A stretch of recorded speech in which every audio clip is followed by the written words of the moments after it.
মোশাররফ করিমকে কলকাতায় হেনস্থা করা হয়েছে, এটা বাংলাদেশের অমোঘ সত্য।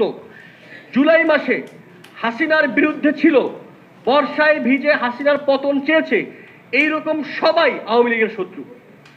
আপনি এখন গিয়ে আওয়ামী লীগের পক্ষে হাজারটা কথা বলেন, আওয়ামী লীগ পৃথিবীতে এইরকম নিকৃষ্ট জাতি আর কোথাও পাবেন না।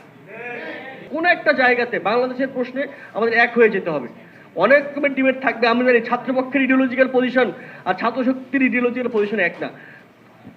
তর্ক শুরু করলে তর্ক সারা রাত করা যাবে, কিন্তু বাংলাদেশ তো এক। আপনি এইখানে কি তর্ক করবেন, এখানে কি ইডিওলজিক্যাল পজিশন নিয়ে আমার সঙ্গে আপনি ডিবেট করবেন? কোথাও ডিবেট করার কিছু নাই। আপনিও জুলাই যেমন মাইর খেয়েছেন, আমিও মাইর খেয়েছি, আমিও হাসিনার মামলায় জেলে গেছি, আপনারাও জেলে গেছেন। এইখানে আপনি কেমনে বিভক্ত করবেন? সুতরাং এইখানে বিভক্তির কোনো কিছু নাই। এই ক্যাম্পাসের জন্য আমরাও লড়াই করেছি, আপনারাও লড়াই করেছেন। ডাকসু ইলেকশনের জন্য আমরাও লড়াই করেছি, আপনারাও করেছেন।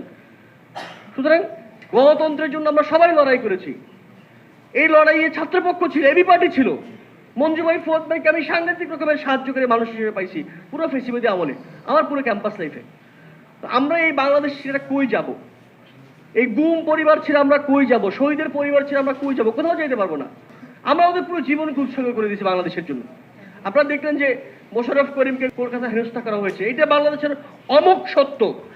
জুলাই মাসে হাসিনার বিরুদ্ধে ছিল, বর্ষায় ভিজে হাসিনার পতন চেয়েছে, এইরকম সবাই আওয়ামী লীগের শত্রু। আপনি এখন গিয়ে আওয়ামী লীগের পক্ষে হাজারটা কথা বলেন, আওয়ামী লীগ পৃথিবীতে এইরকম নিকৃষ্ট জাতি আর কোথাও পাবেন না। মানে এইরকম নিকৃষ্ট, রিমোর্সলেস, অনুশোচনাহীন, অনুতপ্ততাহীন এইরকম জাতি, মানে এইরকম নিকৃষ্ট জাতি আপনি পৃথিবীর কোথাও পাবেন না।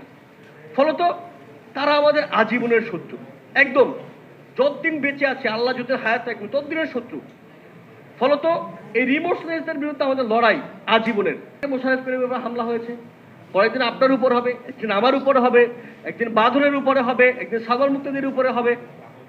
সুতরাং এই সকল ব্যক্তিদেরকে প্রোটেক্ট করা, আওয়ামী লীগের এই রিমোর্সলেস এই জাতি থেকে প্রোটেক্ট করা, এটাও আমাদের দায়িত্ব।